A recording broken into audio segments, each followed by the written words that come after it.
Hello everyone, কেমন আছো তোমরা সবাই? মিষ্টিস ব্লগের নতুন একটা ভিডিওতে তোমাদের সবাইকে স্বাগত জানাচ্ছি। আজকে আমি তোমাদের সাথে তেল পটলের রেসিপিটা শেয়ার করব। আশা করি তোমাদের খুব ভালো লাগবে আজকের এই রান্নার ভিডিওটা। পুরো প্রথম থেকে শেষ অবধি দেখতে থাকো আর সাথে থাকো। প্রথমেই এখানে আমি পটলগুলোতে লবণ আর হলুদ ভালো করে মাখিয়ে নিচ্ছি। পটলগুলোর গায়ের খোসা কিন্তু পুরো কেটে দিয়েছে আমার মা। আর পটলগুলো দেখো দু মুখ এরকমভাবে চিড়ে দিয়েছে একটু বেশি করে, যাতে ভিতরে ভালো করে তেল মশলা ঢুকতে পারে। তেল পটল রান্নাটা আমি পুরোটাই সর্ষের তেলেই করব। বেশিরভাগ রান্নাবান্নাই আমরা সর্ষের তেলেই করি। তো এবারে কড়াইয়ের ভিতরে তেল গরম করে নিয়ে আমি পটলগুলো দিয়ে দিলাম। পটলগুলো ভালো করে ভেজে নেব।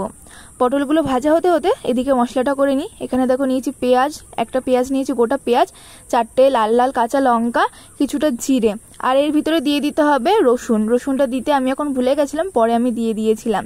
দিয়ে মশলাটাকে রেডি করে রাখতে হবে।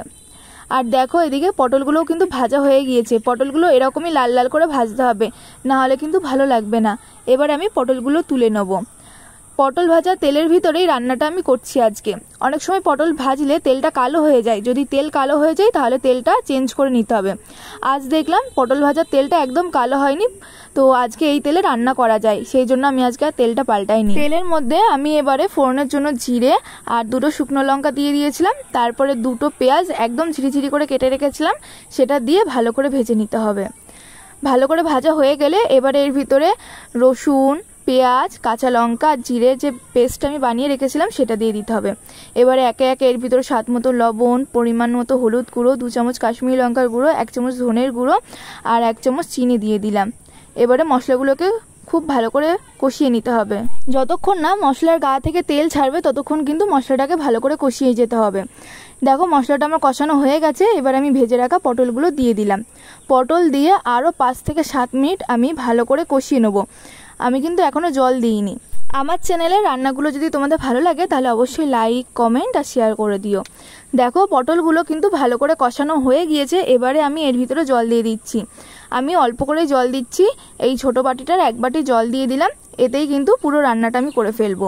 পটলগুলো তো এমনিতেই ভাজার সময় অর্ধেকটা সিদ্ধ হয়েই আছে, আর অল্প যা জল দিয়েছি এতে ভালোভাবে রান্নাটা হয়ে যাবে। জল দিয়ে ভালো করে নেড়ে চেড়ে ঢাকনা দিয়ে ঢেকে রেখেছিলাম।